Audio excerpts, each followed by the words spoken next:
வணக்கம். ஆகாஷ்வாணி புதுச்சேரி செய்தி சுருக்கம் வாசிப்பவர் சரவணகுமார்.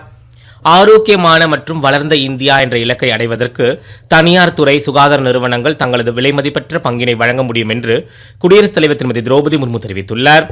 உத்தரப்பிரதேச மாநிலம் காசியாபாத்தில் உள்ள இந்திராபுரத்தில் யசோதா மருத்துவ மையத்தை இன்று திறந்து வைத்து பேசினார்.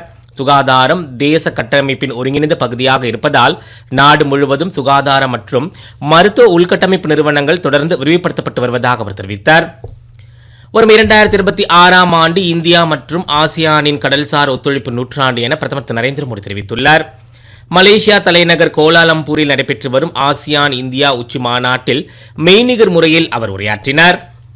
நாடு முழுவதும் அதிக மரங்களை நடுவதுடன் தாயின் பெயரில் ஒரு மரம் நடும் இயக்கத்தை அனைவரும் வலுப்படுத்த வேண்டும் என்று பிரதமர் திரு நரேந்திர மோடி கேட்டுக் கொண்டுள்ளார். அவர் இன்று காலை அகில இந்திய வானொலியில் 127வது மனதின் குரல் நிகழ்ச்சியில் நாட்டு மக்களிடையே உரையாற்றினார். 2025ஆம் ஆண்டிற்கான ராஷ்டிரிய விஞ்ஞான் புரஸ்கார் விருது இன்று அறிவிக்கப்பட்டது.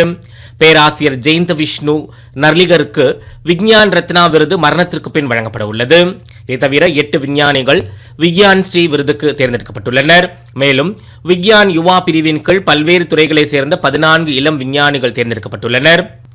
தென்கிழக்கு வங்கக்கடலில் உருவாகியுள்ள ஆழ்ந்த காற்றழுத்த தாழ்வு மண்டலம் நாளை புயலாக மாற வாய்ப்புகள் உள்ளதாக இந்திய வானிலை ஆய்வு மையம் தெரிவித்துள்ளது. புதுவை பகுதி ஏனாமில் வரும் 28ஆம் தேதி காக்கிநாடா அருகே மோந்தா புயல் கரையை கடக்கும் போது மிக கனமழை பெய்ய வாய்ப்புள்ளதாகவும் வானிலை ஆய்வு மையம் எச்சரித்துள்ளது. ஏனாமில் நிலவும் மோசமான வானிலையை கருத்தில் கொண்டு நாளை முதல் 3 நாட்களுக்கு பள்ளி மற்றும் கல்லூரிகளுக்கு விடுமுறை அறிவிக்கப்பட்டுள்ளது. இத்துடன் செய்தி சுருக்கம் நிறைவு பெறுகிறது.